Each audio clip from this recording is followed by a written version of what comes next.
how the loss of almost 1.7 million immigrants fuels the recent inflation and labor shortage in the United States. We'll talk about this in this video and show you how the fact that we almost had no immigration between 2019 and 2021 is causing the recent inflation and the recent labor shortage in the United States. So if you're interested in this topic, I'll see you on the other side. Hello everybody and welcome back to Immigration Channel. This is a place where we get the most up-to-date immigration news, immigration information, and everything else that you need to make your immigration journey less stressful. My name is Jacob Sapochnick and I'm an immigration attorney based in San Diego, California.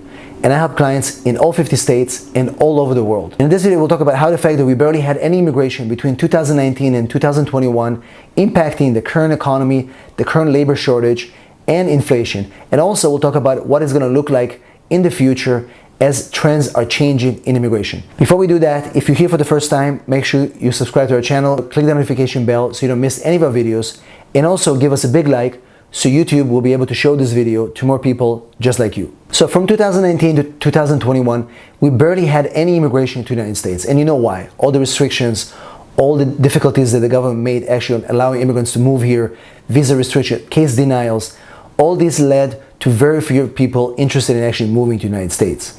Now, although now things are different, we've seen definitely an increase in immigrants moving to the United States and more cases being approved, we're still suffering from that initial deficit. 50% of jobs that typically are filled by immigrants, STEM, high-skilled positions, nursing, farm workers, construction, are still hard to fill, and there are less immigrants who are available to fill those jobs. This halt in immigration caused this country to lose 1.7 million immigrants. 900,000 of these 1.7 would have been college-educated STEM professionals, scientists, doctors, engineers. And another 800,000 would have been non-educated immigrants, would have been worked in farm labor, construction, hospitality, elderly, and childcare. We are talking about 1.1% of the entire US labor force that is being impacted. This topic of immigration also coincided with the fact that a lot of Americans are working from home these days, and more people are retiring.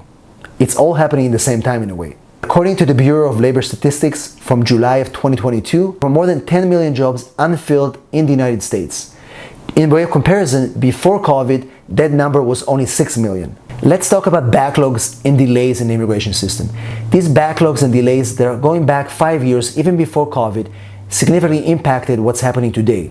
Just in comparison, when President Barack Obama left office, there were only 500,000 cases in the backlog with USCIS.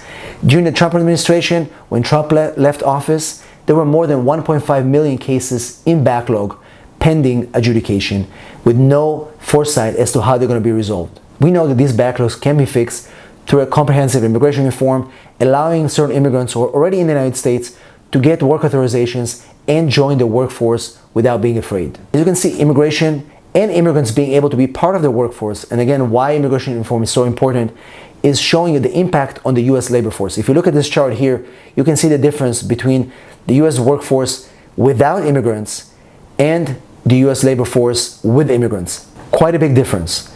And so the impact of immigrants is really important. One of the biggest sectors that is suffering right now is the medical field, specifically nurses. The current statistic, there are close to 194,000 open nurse positions currently in the United States, and not enough US nurses to fill these positions. And you know that most nurses don't qualify for H-1B visas, and the H-1B visas are limited in certain numbers, and for immigrant visas also there's a cap on these categories. So even with green card flexibilities for nurses, still have a shortage, and nurses are still waiting in line to be able to get in.